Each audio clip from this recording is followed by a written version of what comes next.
مرحبا أهلا النوادي. السلام عليكم ورحمة الله وبركاته. Alhamdulillah, puji syukur kehadirat Allah. Salawat salam tercurahkan kepada junjungan mulia Nabi tercinta Sayyiduna Muhammad sallallahu alaihi wa alihi wa barak wasallam, beserta seluruh kerabat beliau, sahabat beliau, dan umat beliau yang senantiasa melaksanakan ajaran beliau hingga akhir masa nanti. Yang sama-sama kami muliakan seluruh imam Masjid Al-Muhajirin, wabil khusus Al-Habib Alwi Labar mata'anallahu ta'ala bituli hayati wa umrih, wa Ustaz Abdurrahman Bakthir, wa Ustaz Irsyad Al-Habib Alwi Labar, dan seluruh pengurus Masjid Al-Muhajirin dan hadirin yang insyaallah dirahmati Allah subhanahu wa ta'ala.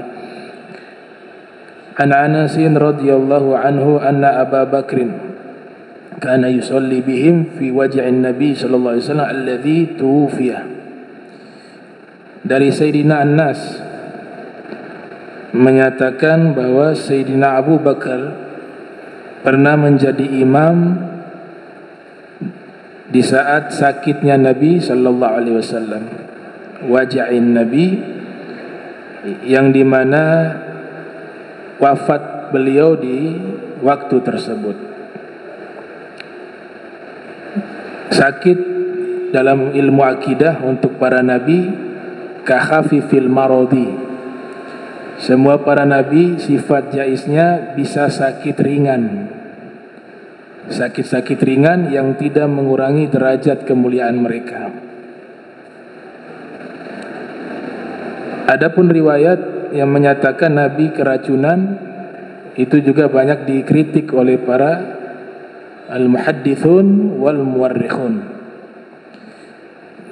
Dan Sayyidina Abu Bakar menjadi imam di saat Rasul masih hidup itu ada beberapa kali, bukan hanya sekali.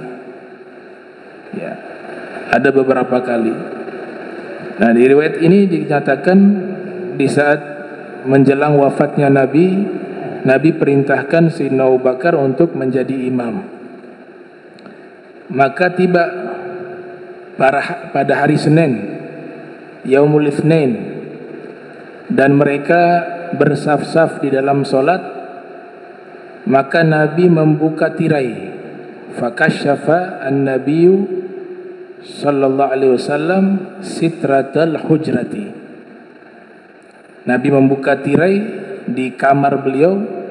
Kemudian beliau Nabi memandang kepada para sahabat yang sedang solat pada waktu itu. Ya, hujrahnya Nabi, yaitu makomnya Nabi saat ini, kuburannya Nabi itulah ruangannya Nabi, hujrahnya Nabi, kamarnya Nabi di situ.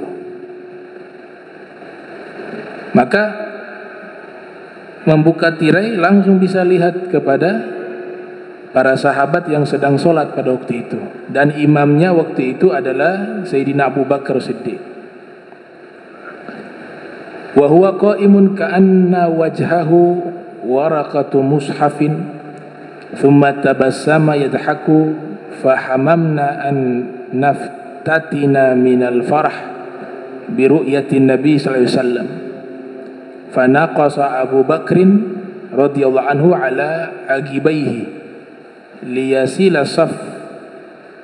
Ketika Nabi memandang para sahabat yang sedang solat, ternyata sahabat juga memandang Nabi. Mereka menatap kepada Rasul sampai-sampai hampir terperdaya ketika melihat wajahnya Nabi Muhammad SAW. Saking bahagianya mereka melihat Nabi karena dapat informasi Nabi sedang sakit. Ketika Nabi keluar dari kamarnya membuka tirai, maka mereka melihat Nabi masih dalam keadaan sehat. Hal itu membuat mereka bahagia, dan itu dalam keadaan sedang solat. Dan wajahnya Nabi waktu itu digambarkan bagaikan lembaran kertas mushaf. Di riwayat yang lain nampak cahaya di wajahnya Nabi Muhammad sallallahu alaihi wasallam. War Rasul, kita ketahui beliau, para golongan sufi percaya, bahwa Nabi itu diciptakan dari cahaya. Walaupun ada ulama-ulama intelektual yang mengkritik itu, tapi golongan sufi dan para aulia wassalihin, kebanyakan dari mereka meyakini Nabi diciptakan dari nur, disebut dengan An-Nur Al-Muhammadi, cahaya Nabi Muhammad sallallahu alaihi wasallam. Bahkan bukan hanya Nabi, tapi leluhur beliau yang Allah titipkan cahaya Muhammadi tadi di dalam sulbi mereka dari kalangan kaum laki-laki, dan juga nanti berpindah ke rahim-rahimnya wanita-wanita suci, itu di wajah mereka nampak cahaya. Padahal Nabi belum dilahirkan ke dunia, tapi cahaya Nabi itu dititipkan dari sulbi-sulbi orang-orang pilihan, dan semuanya mukmin. Begitu juga wanitanya mukminah. Ada satu kitab karya Al-Imam Al-Halabi, ada kitab sejarah judulnya As-Sirah Al-Halabiyah. Itu diceritakan, dan di beberapa kitab sejarah lainnya, ayahnya Nabi, Sayyiduna Abdullah ibni Abdul Muttalib, beliau adalah manusia terbaik di zamannya. Akhlaknya baik, fisiknya paling terbaik, kemudian nasabnya terbaik, semuanya terbaik. Karena ini ayahnya Nabi. Tidak mungkin Allah jadikan Nabi sebagai manusia pilihan berasal dari orang yang tidak terpilih. Sehingga Sayyiduna Abdullah ini menjadi sosok pemuda yang pada waktu itu dikagumi oleh seluruh kalangan. Sebelum beliau menikah, tidak sedikit kaum perempuan datang menawarkan diri untuk dinikahi. Tidak sedikit, dengan berbagai macam motivasi. Ada satu wanita ahli kitab namanya Ruqaykah bintu Naufal, saudara dari Waraqah. Dia ingin menawarkan diri untuk dinikahi oleh Sayyidina Abdullah, sebab berharap beliau adalah calon ibu yang mengandung Nabi Muhammad SAW. Tapi memang Allah takdirkan yang bisa melahirkan manusia terbaik, Nabi kita Muhammad sallallahu alaihi wasallam, tentu dia adalah wanita yang terbaik. Siapa yang terpilih? Sayyidah Aminah bintu Wahbin. Dan inilah wanita terbaik yang ada di masa tersebut. Di seluruh dunia yang terbaik mereka.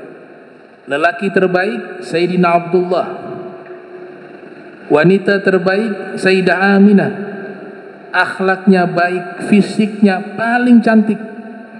Sayyidina Abdullah paling ganteng, paling berilmu, segala-galanya mereka miliki. Maka dari sinilah lahir manusia terbaik, Nabi kita Muhammad sallallahu alaihi wasallam. Al-Imam Al-Halabi mengatakan, ketika Sayyiduna Abdullah menikah dengan Sayyidah Aminah, 500 wanita pingsan waktu itu. 500. Karena semuanya ingin menjadi istrinya Sayyidina Abdullah. Ternyata yang dipilih, dijodohkan dan memang Allah sudah mencatat yang layak untuk bisa menikah dengan Sayyiduna Abdullah adalah Sayyidah Aminah. 500 wanita pingsan di hari pernikahan Sayyiduna Abdullah dengan Sayyidah Aminah bintu Wahb. Mereka beriman kepada Allah. Tidak ada yang kafir sebagaimana yang dituduhkan. Bahkan di dalam kitab Tarikh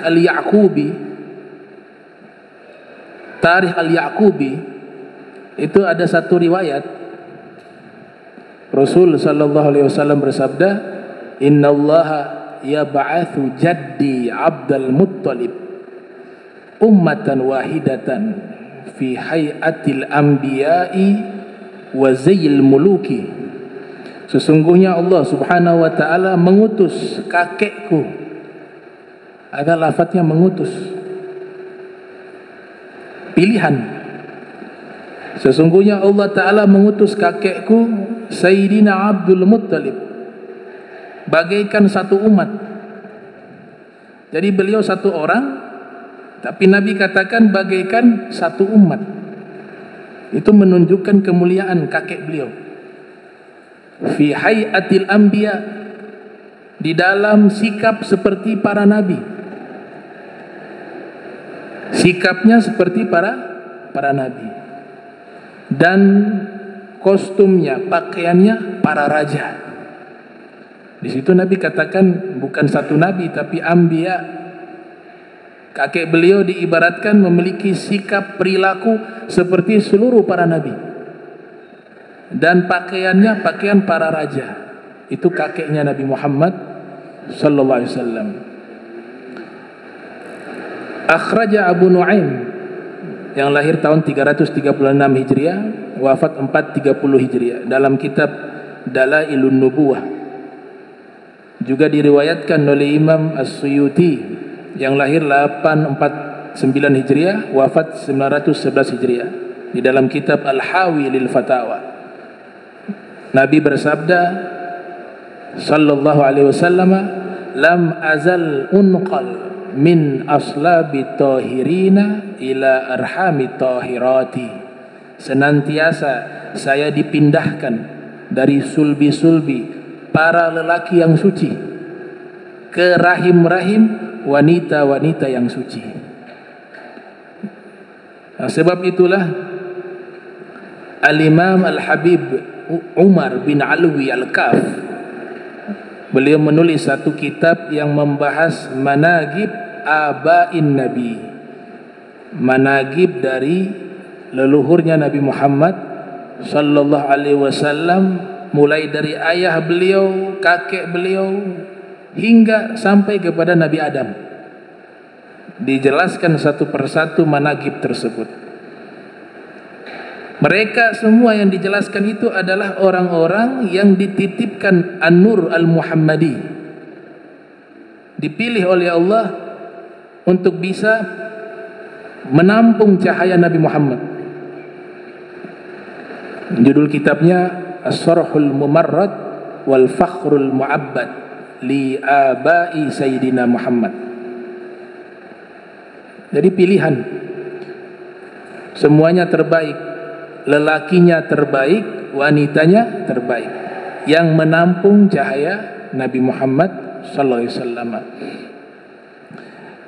Di dalam Al-Quran, di surat Al-Ma'idah ayat 15, Allah subhanahu wa ta'ala berfirman, "Qad ja'akum minallahi nurun wa kitabun mubin." Sungguh telah datang kepada kalian dari Allah cahaya dan kitab yang nyata. Pemimpin ahli tafsir di zamannya bernama Al-Imam At-Tabari yang lahir tahun 224 Hijriah, wafat 310 Hijriah. Ketika beliau menafsirkan makna cahaya di ayat tersebut, beliau mengatakan al-muradu bin nuri huwa Sayyiduna Muhammad. Yang dimaksudkan cahaya di ayat tersebut adalah Nabi Muhammad sallallahu alaihi wa alihi wasallam. Bahkan makna ini dipertegas oleh Al-Imam Al-Ghadi Syekh Yusuf An-Nabhani di dalam kitab berjudul Al-Anwaru Al-Muhammadiyah Minal Mawahib Laduniyah. Kitab tersebut dengan tegas, baik judul maupun isi kitabnya, mempertegas bahwa Nabi Muhammad sallallahu alaihi wasallam adalah manusia istimewa yang Allah ciptakan dari cahaya. Maka di bagian awal beliau uraikan secara terperinci bagaimana proses penciptaan cahaya Nabi Muhammad.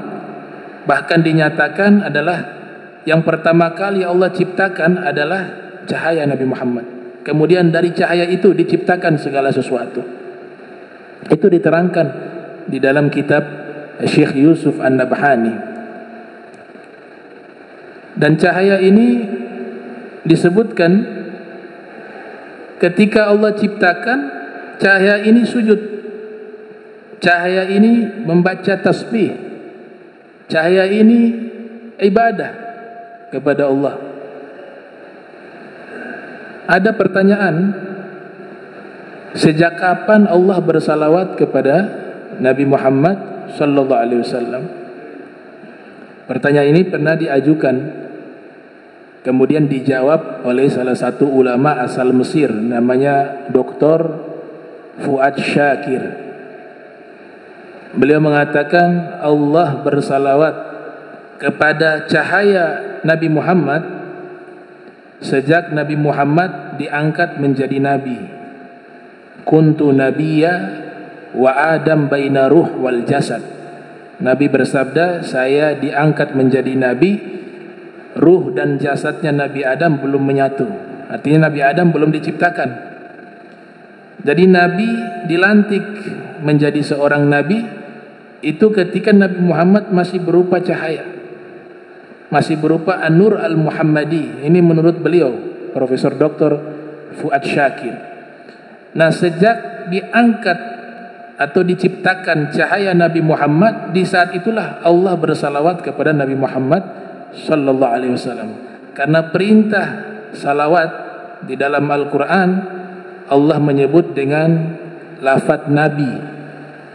Innallaha wa malaikatahu yusalluna 'alan nabi, bukan 'ala rasul, bukan 'ala Muhammad, bukan 'ala al-'abd, tapi 'alan nabi, yang maknanya sudah Allah bersalawat kepada Nabi Muhammad di saat beliau menjadi nabi, ketika masih berwujud An-Nur Al-Muhammadi, cahaya Nabi Muhammad sallallahu alaihi wasallam. As-Sayyidi Ahmad Al-Badawi pernah ditanya juga tentang kapan Allah bersalawat kepada Nabi Muhammad. Beliau menjawab, Allah bersalawat kepada Nabi Muhammad tidak ada awal dan tidak ada akhir. Karena salawatnya Allah itu kalamullah. Salawatnya Allah itu kalamullah, dan kalamullah itu qadim. Kalamun qadimun la yumallu sama'uhu tanazzahu an qaulin wa fi'lin wa niyatin bihi ashtafi min kulli da'in wa nuruhu dalilun lil qalbi inda jahli wa hayrati. Allah bersalawat kepada Nabi dengan kalamnya Allah. Kalamnya Allah itu qadim. Qadim tidak ada awal dan tidak ada akhir. Jadi terus menerus Allah bersalawat kepada Nabi Muhammad sallallahu alaihi wasallam. Makanya Profesor Dr. Said Muhammad bin Alwi Al-Maliki pernah ditanya, saat ini apa yang sedang Allah kerjakan? Beliau menjawab, sedang bersalawat kepada Nabi Muhammad. Karena di dalam Al-Quran mengatakan Allah senantiasa bersalawat kepada Nabi Muhammad sallallahu alaihi wasallam. Kemudian para sahabat ketika menatap wajah Nabi memancarkan cahaya, Nabi tersenyum sambil tertawa. Sampai-sampai mereka terperdaya dan bahagia, sebab bahagia karena melihat Nabi Muhammad sallallahu alaihi wasallam. Sayyidina Abu Bakar mundur. Ya, naqasa Abu Bakar ala agibaihi. Dia berbalik ke belakang, masuk ke saf awal bersama makmum. Karena melihat Nabi Muhammad SAW itu sudah sehat, agar Nabi yang melanjutkan solat menjadi imam. Ternyata Rasul sallallahu alaihi wasallam mengatakan kepada Sayyidina Abu Bakar untuk tetap dalam satu riwayat, tetap di tempat. Wa fir riwayah, Nabi tidak keluar tapi balik masuk ke kamar dan tirai ditutup. Nah, tirai ditutup. Wa fir riwayah fa asyara ilaina an-nabiy sallallahu alaihi wasallam an atimmu salatakum. Nabi mengisyaratkan kepada mereka, kalian sempurnakan salat kalian. Kemudian Nabi menutup tirai. Fatufiya min yaumihi. Nah, di hari itulah Nabi wafat. Di hari Senin. Ya, 12 Rabiul Awal. Ibnu Mas'ud, Ibnu Abbas radhiyallahu anhuma pernah menyatakan, ini dalam Musnad Imam Ahmad yang lahir tahun 164 wafat 241 Hijriah. Beliau mengatakan wulidan nabiyyu sallallahu alaihi wasallam yaumal itsnain. Dilahirkan Nabi Muhammad sallallahu alaihi wasallam di hari Senin. Wa ustunbi'a yaumal itsnain, dan diangkat menjadi rasul di hari Senin. Wa tufiya yaumal itsnain, dan diwafatkan beliau di hari Senin. Wa kharaja muhajiran min Makkah ilal Madinah yaumal itsnain, beliau hijrah dari Makkah menuju ke Madinah di hari Senin. Wa qadimal Madinata yaumal itsnain, tiba di kota Madinah hari Senin. Wa rafa'a al-hajar al-aswad yaumal itsnain, dan mengangkat Hajar Aswad di hari Senin, di saat Hajar Aswad direnovasi. Beliau yang angkat Hajar Aswad itu untuk dikembalikan di tempat semula. Itu semuanya terjadi di hari Senin. Sebab itulah Nabi ketika ditanya, kenapa puasa hari Senin? Su'ilan Nabiyyu sallallahu alaihi wasallam an saumihi fi yaumil itsnain, qala dzaka yaum wulidtu fihi wa unzila alayya al-Qur'an. Nabi mengatakan, saya puasa di hari Senin karena di hari itu saya dilahirkan, dan di hari itu juga diturunkan Al-Quran kepada saya. Ya. Jadi kalau hari kesepakatan, Nabi lahir hari Senin, kesepakatan tanggal yang hilaf, tanggal hilaf. Bahkan di kitab Bughyatul Mahafil, Bahjatul Mahafil wal Bughyatul Amathil, Syekh Al-Amiri, itu ada ulama yang berpendapat Nabi lahir di bulan suci Ramadan, di hari Senin di bulan suci Ramadan. Ada yang tanggal 9 Rabiul Awal, sebagaimana yang dikutip oleh Al-Hafiz Ibnu Katsir dalam kitab As-Sirah Nabawiyah, yang lahir tahun 701 wafat 774 Hijriah, atau lahir tahun 700. Namun yang paling populer di kalangan para ulama yaitu 12 Rabiul Awal. Nah, ini yang dijadikan hari kelahiran Nabi Muhammad sallallahu alaihi wasallam yang termaktub di kalender Islam. Nah,